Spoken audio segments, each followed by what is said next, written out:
Hi, I'm Ricky Thomas with Cartersville Christian Voice, and we are tonight with what we call Covenant Conversations with the Bartow County Tax Commissioner Steve Stewart. Steve, welcome to our show. Glad to be here, Ricky. First of all, we call this Covenant Conversations because it's a show and a talk about your faith and your family, and not really about politics. Certainly, you're an elected official in our county. We'll discuss that a little bit. But probably the first thing I'd like to ask you and talk to you about is tell me about your faith in Jesus Christ. Well, it goes back a long ways. I was saved when I was 17 years old in high school, and that's the day the day you give your life to Christ, you never forget it. But I was kind of a lukewarm Christian, for lack of a better word. You and I grew up together, and it's like if you're on a path with say you set your sail and you're just barely navigating off. By the time you get to 45 years old, well, you're pretty far off the path that you should be. I mean, God's going to put you in your spot. To me, this is my journey. And then, of course, I wasn't a bad guy. I just wasn't in God's. Well, I guess what I would call. He got kind of tired of me just drifting along and being the person I was. I wasn't doing anything wrong or anything, but just being not doing what he wanted me to do. And so it was about December the 23rd, 4 years ago. I had my writing on my Bible was real small, and I got where I couldn't see it. So I said, I'm going to go get some glasses. And Lane McMillan says, well, don't go get some of those Walmart glasses. They'll make things worse. So I go over here to iWorks, and I go in there, and one of the guys I knew I played golf with, the optometrist, he says, he looks at this side and everything goes really fast. He gets to this one, he keeps looking at it, keeps looking at it. I said, what's going on? He said, you got your retina's detached in the back. And I said, okay. Well, he goes and gets another doctor, and I'm sitting there.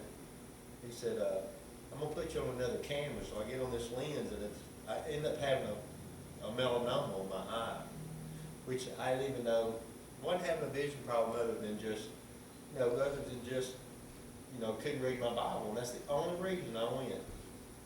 And so after that, still didn't think much about it. I didn't even know what melanoma was. I knew it was a mole, Didn't know how serious it was. Something that wasn't good, right? Yeah. And he said, Steve, you're going to have to go to Georgia Retina. And I said, okay, well, make me an appointment. He said, you're going to have to go now. And I said, okay. Well, so I had to get my wife to come get me.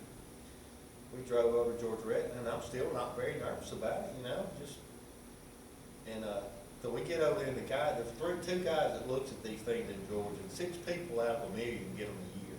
And I said, and the guy was on vacation, as it would have been. And then he looks at it and said, yeah, you got a melanoma in the back of your eye, and it's about a medium size, he called it. And I said, okay. Still wasn't worried, really, But then he said, usually it comes from your liver or your lungs and goes to your eye. So then me and Connie both teared up and got, it starts getting serious at that point. And so Christmas comes in. Christmas, as you can imagine, was pretty miserable. And hey, Marbeth. Hi. And we just got God just reeled me in. I was just out there. And I was floundering a little bit, and he just, that's the way he reeled me in by getting my attention. Let's go back to, you said you were saving at 17. Mm-hmm. Tell me about that. What was the story at 17? What was going on in your life at that point, and how did you? I dated my wife since we were in the 10th grade. I remember. And it was just the same issues that all teenagers have, the sex thing, and I was feeling guilty about it, and she was too, and it was just kind of, going on, and I just started going to her church, which was where? Douglas Methodist at the time, and we only went to church to play basketball at Tabernacle, anyway, but. So then that brings up a point why you mentioned that. A lot of people criticize churches for having, you know, sports and stuff I'll like tell that. you. But in my life, that was the same way. I got associated with church and became very faithful to church because of Mhm. a basketball team that they let me come play on. If you didn't go to church, you didn't play. Yeah, exactly. And there's merit to that. I mean, anything you can get young children into church with, and just for them to hear it, you know, it makes a big difference. But I started being convicted at 17 to just a nagging at me, you know, and I didn't know what it was. And then finally I yielded in to the Lord and just, you know, what's going on? You know, and so He convicted me of things Connie and I had been doing, and it just, you know, just went on from there, Ricky, really. So when you were back in high school, because I remember you played basketball and was quite good at baseball, if I remember, pitched. Yeah, pretty good. And was there any point growing up that you thought, hey, I may make the big time in baseball or something like that? Sure. Yeah, well, actually, funny you should say that, but we were, I was in the playing with Coach Reynolds, of course, back in those days, and my senior year, I quit baseball, quit basketball. All I wanted to do, I was in love, I just wanted to date Connie and work, you know, that was it. And so I got a job at Food Giant at the time, and went to work over there, and everything was going good, and then I went to, my dad wanted me to go to college, and he was very angry that I quit playing, and my mom too, that I quit playing baseball because I was a left-handed pitcher. I didn't think nothing about it back then, and but I didn't know that I had some scouts looking at me in the 10th grade. And Coach Reynolds said, "You're just messing yourself up." I wasn't listening to anybody. Came to, and I got a job at the recreation department, Right. and working for Perry Art and for Houston Subs and all those guys. And I was out lining the field off at Cass High, Jimmy John Wilson, I know which Jimmy you John may and I were remember. very Jimmy close John, friends, and actually through the campaign, I saw him. He lived off of Highway 20. And Not a better guy in the world than Jimmy. no, He's a big great guy. Yeah. Yeah, and I hadn't seen him since that day, hardly, that I can remember. And I said, "Jimmy John, let me throw a few pitches." He was over there warming up. And there was a guy from Hiawassee Christian School Right. watching him warm up. I didn't even know it. I threw a few pitches, and then I just go over there and sit down at finish line in the field off. Guy comes over there and said, "I remember, didn't you play over at this school?" And I said, "Yeah." He said, "I was looking at you," and he said, he said, "Why don't you get in shape?" I was like 19. Right. So, and you know, then I went on to there, and we had a real good season. I was getting a lot of looks from the pros, and then went to Middle Tennessee and pitched over there.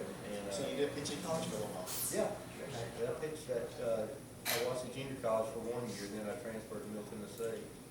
Wish I'd stayed at Hiawassee Junior for 1 more year, because it went from like a very small Christian school to a wide open, wild QTSU in Murfreesboro. So a little bit of a culture shock for me.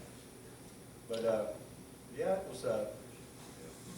I had aspirations of doing good, but then I kind of tweaked my shoulder a little bit, and Connie was asking me about getting married, so. Oh, so you're saying she was chasing you then? She was chasing me. She gave me a date. And, Oh, she said, did. You're gonna pick a date right now. And so I just said August 25th, and I didn't think no more about it. And then get back home, Mom said, "You know you can get married August 25th." I said, "Yeah, I kind of know that." Hasn't happened. Regretted to the day though. Now you have brothers and sisters? I do a lot of. A lot of them. Yeah. I'm one of 12 brothers and sisters. 12? Yeah. Now, you knew Lisa and Paul. Yes. But I have a bunch of half brothers and half sisters that we all live together. So, yeah. Now, how was that growing up with There Lon? never were 12 of us in the house at one time, usually about 7 or 8. And, well, you had to fight for the bathroom. We all had chores, you know. My chore in the oatmeal was fixing oatmeal for breakfast in the morning. You know, that's what I had to get up and do every morning. So, it was, And so your parents, obviously, you know, I'm assuming very proud of where you are in life and what you've done. But what was it, if you looking back, you could say they instilled in you that you know, the things you remember that they really focused on teaching you and training you? you know, Ricky, my parents instilled me in work. My dad came from a very poor family on Mount Eagle Mountain, and didn't have a bathroom.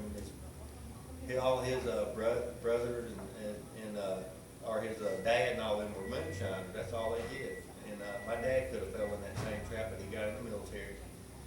And met my mom. And, well, he got married before a lady from England. They had theirs, and then mom had hers, and then they had us. So kind of a huge family. And but my parents growing up, we didn't go to church. Right. And that's what got me such a late start, I think, with my faith. Sue Brindle and Leah Brindle grew up across the street from us, and they would take us to Faith United Methodist Church, anytime we wanted to go, So that was our first connection with church. And but both my parents have passed away, and they both received Christ before they left, and quite some time before they left. So growing up, not so much, just instilled in me hard work and ethics and good people, we just didn't go to church. I know that Neil Hopper and I are lifelong friends, and I think a lot of Neil and I are, we're not only one of my pastors, but I knew Neil before he was saved. And I've heard some stories. You did hear some stories. And Neil, from I Johnny, knew Neil maybe. before he was saved, and I'll tell you this still. I'm getting to something he said about you. I knew Neil before he saved, and there was a day when we played basketball on Sunday afternoons. And we played a lot of at Brent Masson's house, or over at Kent McCollum's house, or Book Collum show up, and Kent, Brian Hightower, and all those guys. And so one Sunday it rained pretty hard, and Brent said, "Hey, we're playing at 3 o'clock or something." And I went over early because those driveways, they were humpy, so you had to like sweep the puddles of water off of it to let the sun dry off the thing. And so I get over early and I'm sweeping, and Brent said, "Now, man, listen, Neil's coming over today, and I know that you go to church and all, but man, Neil don't want to hear about no church and stuff. He'll cuss you out, so don't say nothing to him." So I was scared to death. I didn't say nothing to him. Of course, now we're like best of buddies, and he said, "No, I remember that particular day," and he said, "I absolutely would have listened to what you had to say." And then I think Lori Babs actually was telling me the other day, she was in the hospital, up at the hospital emergency room with somebody, and Neil happened to be on the radio, and she said, "I was sitting listening," said there was somebody out in the waiting room, said, "You hear that?" I said, "What?" "That's that Neil Hopper on the radio. And by God, I'm telling you, if God can save Neil Hopper, he can save anybody." And he said all that about Neil. He was telling me, you came by the radio station, I think, one day when I was up there or something.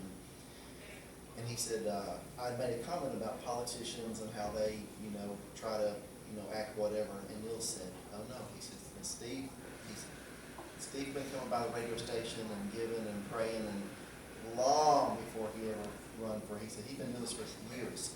He said, he's been coming by here all the time." He said, this is not a campaign type thing.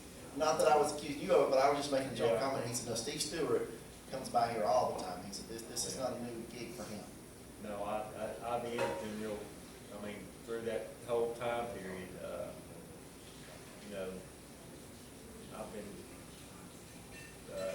it's been a blessing to me. And I think it's a blessing to our community too. So, and Neil's been a blessing to me as well. And his mother-in-law, Jane. Jane, yeah. Oh my goodness, they don't get better than her. And, Well, Steve, when I went through Final Four 6 years ago, Neil and Lori, Jane, Terry, and all them, they just kind of adopted me. I've been to Thanksgiving dinner with them. I've been, we do that. They just like bring me in. Jane's like my mother, and every time I see her, they just bring me up, and then I'm just part of their family. So, but I think they kind of do everybody that way. I think Jane, I remember her telling me some stories that, oh gosh, my daughter dating that Neil Hopper. That's and she was like, oh no, she said, Terry said he was the meanest kid in the school. He was a rattlesnake back before he got saved, but when God touched his life, he totally absolutely changed. Matter of fact, when they were first dating and going to church over at where we go in Seartown, Jane particularly, maybe not Terry so much, but Jane was so worried that Lori's getting involved in the cult. and that we were storing up guns, and it was gonna be there, we were storing guns over See there. that? It was gonna be like another Branch Davidian, and she was worried to death about all that, you know. And I think they probably couldn't be happier in the world now. Oh, God, no, they brag on Neil like crazy now. So, But, you know, when you get a good son-in-law and a good daughter-in-law, I've been blessed with a wonderful daughter-in-law right now. You know Coach Perry, I do.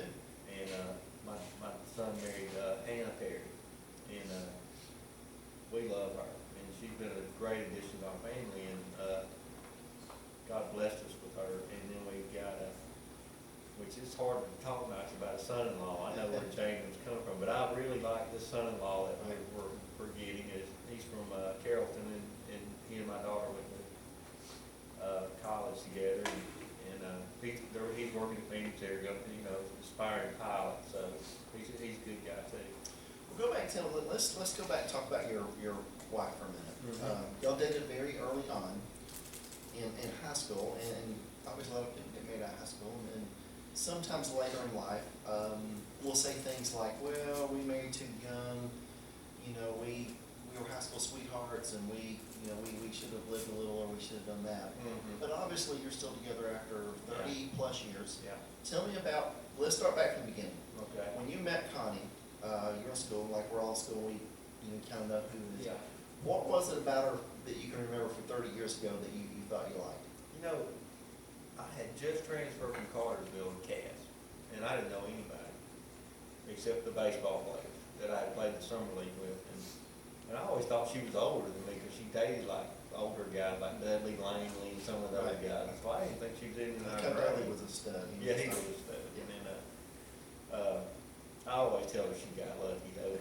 She did better by stepping back to a 10th grader, but I mean, she was attractive at first, and that caught my eye, but then, you remember Mark Mansfield? I do, very much. Mark Mansfield, and he was dating Beverly Cornett at the time, which was Connie's best friend.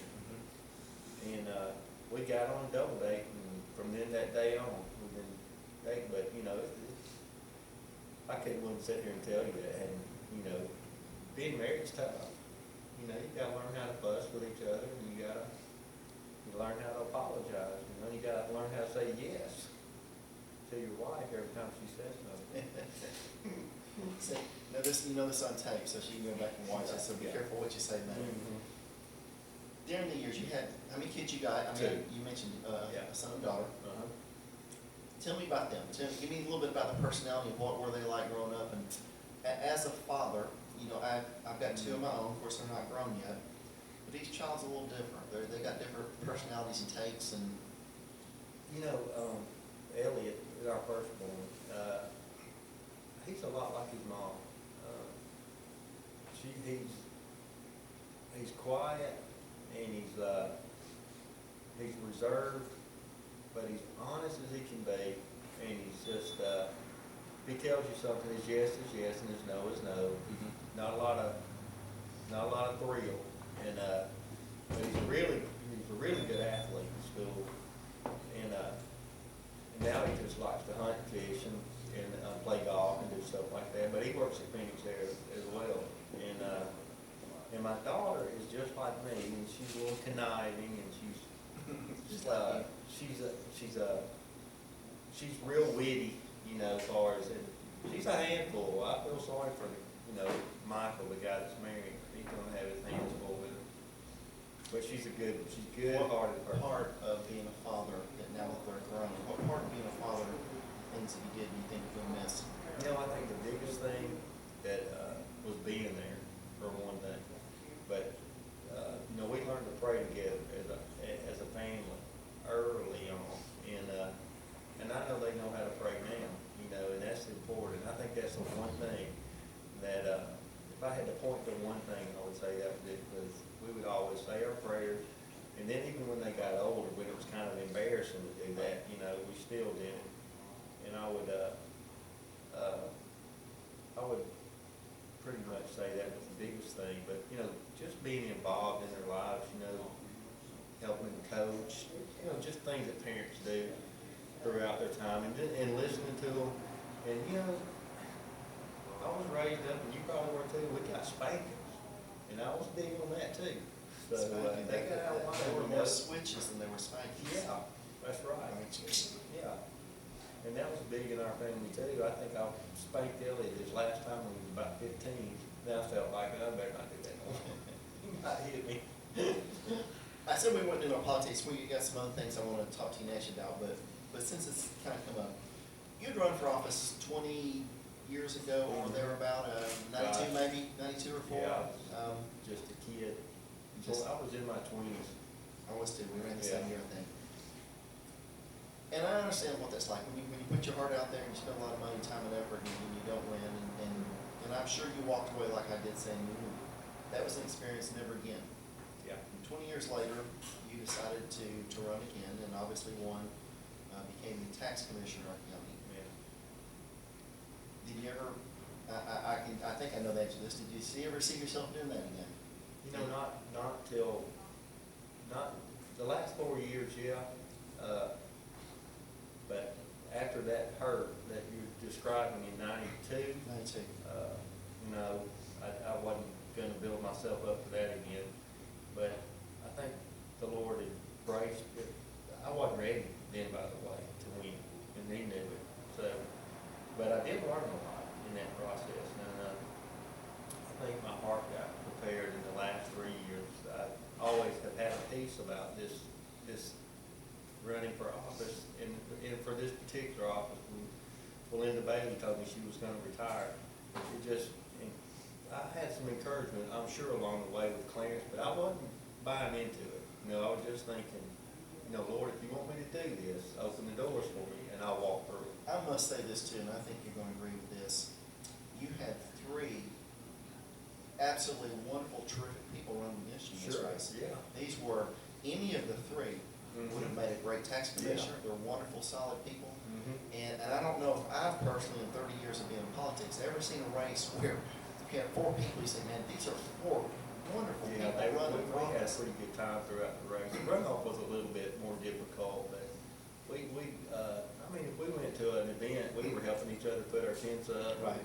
It was just a very harmonious, we were running for the job, not against each other, Right. you know, so it made it a lot more fun.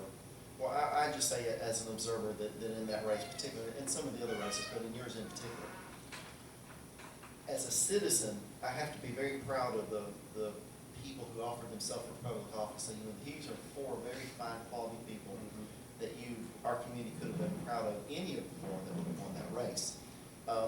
Let's go back and see, you played sports, obviously. I played against you and with you, Yeah. at times over the years.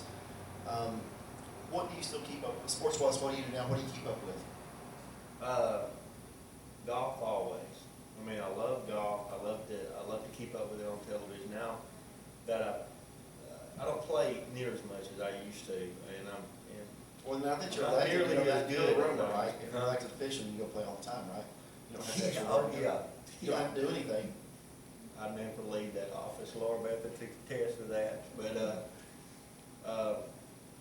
no, golf and just mainly the kids' sports. I'm really not a big football fan, basketball fan. Even when I played all those sports, I wasn't. You didn't watch all I of love those? the Braves. Now, baseball, if I had to say, is the other thing that I do keep up with a lot, especially college kids that I know that are possibly being drafted, and I keep up with a lot of kids that's got drafted around here, I keep up with their careers. Donovan Tate, and there's a smoking kid in Calvin, and there's a lot of talent around here. Well, Donovan's the son of somebody we went to school with, Tracy. Tracy, she was a cheerleader. So Donovan, I don't know him, but I feel like he's, some kind of connection. Well, he to and my him. nephew are pretty good friends, and I think Donovan's I think he's in California right now in Double Lane, and I hope he makes some strides to get to the next level. He's certainly got the talent. He just had a run of bad luck with some injuries and some illnesses, but he's definitely, I think he's going to make it. When Steve Stewart and Connie Stewart go out and they just want to get away from politics and kids and the whole thing, well, what are y'all going to do?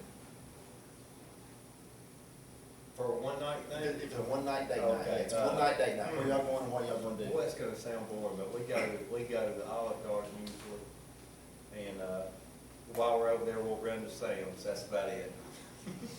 All right. If We you- like to go to Tim Wilson and Blake House too, and with, as long as they, you know, we go as a group, and it's pretty Right. fun. You Just guys go out got to to all Blake over House. and check out that. So you two still, 30 years later, just enjoy just Oh, yeah. hanging out? Yeah. Movies, you watch much? Hmm? You like movies? Mhm. What kind? Well, give us your top 5 favorites of all time. You know, It's a Wonderful Life, my all-time favorite, all right, and then, That's a pretty safe pick, by the way. You can't go wrong with It's a well, Wonderful and Life. my daughter and I watch it every Christmas, so, and that's a tradition with, and then, oh gosh, and my wife don't like these, by the way, but anything with Clint Eastwood, Josie Wells, what's that, one with Robert Redford in it? That narrows it down to about 7. Jeremiah Johnson. Right. Yeah, I watch it to death, you know, and she could even now knows the lines in every movie, so. But yeah, I like old stuff, this new stuff doesn't grab me. So you. I just now started watching Seinfeld. Yeah. All right, and speaking of that, television show, you watch much of television? You into Duck Dynasty or Honey Boo Boo, any of those things? Swamp People. Smart People. Yeah, I like that pretty good. What's that, Pawn Stars? Not Porn Stars. Yeah, no, I'm adding the video to make it seem so that you're into porn stars. Yeah, that's not that. It's gonna be in the front page of the paper, you know, it's Commissioner Stewart. But yeah, reality TV, you know, we watched American Idol last night a little bit, but I'm not too into that. Connie likes to watch The Bachelor, and I'm certainly not into that, so that's kind of, So it's still- she's in one room and I'm in another room. So if you're off in another room and you're flipping, I mean, what do you flip to? I mean, other than those shows, anything you catch your eye and you flip through and you watch, or?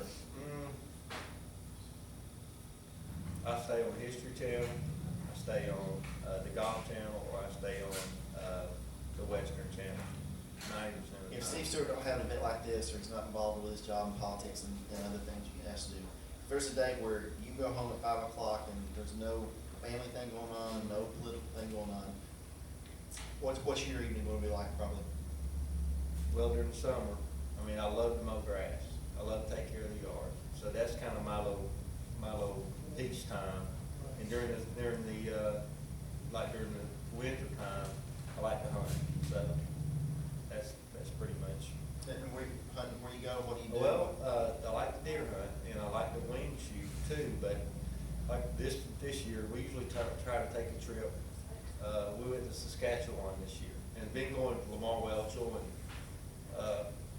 Tim Wilson, and Greg Taylor, and a bunch of us always just pile up and go to Saskatchewan or Kansas or somewhere like that once a year. When you're gone, or when you're out of office or whatever, I know you just got an office, and I'm not trying to push you out, but Month and 27 days.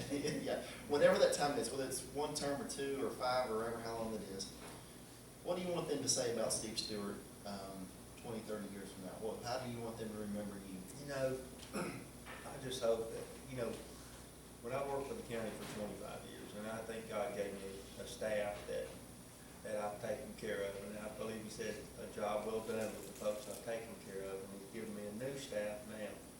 And that's the biggest thing I want to do is take care of it. And and I'll have a wonderful staff. And tomorrow, we're really gonna start being tested. Yeah, you got new laws coming into effect. I understand what the issues are there. Answer this for me, Steve. You've worked for the county 25 years in other departments, and now you're an elected official, which, you know, probably a little bit different, but still county work and government work that you've been doing. How do you answer the claim to the general public that says, you know, you government workers, sorry, lazy, don't do your job, you need to, you know where I'm getting at, how people feel. Yeah. How do you answer that? You know, this job now that I've got, and I guess you gotta look at your career as a whole. When I started at the bottom, working at Bartow Beach, and then Frank Moore, I guess he saw something in me, and so I got the 911 program into here, then we passed our first SPLOST and built a new jail, all these buildings, I was over those, and the conference center. I me, it's just been an evolving career for me, and it's been fun because it's not been a stagnant, one job, you know. But I'll tell you that, like any government, there's place, Ricky, in the state and the federal and the county and the city. But it's necessary. And this job I have now is the hardest job I've ever had. There's so many facets to it, and I want to be a hands-on guy, you know, and I want to do everything I can to learn, and that, you know, I am doing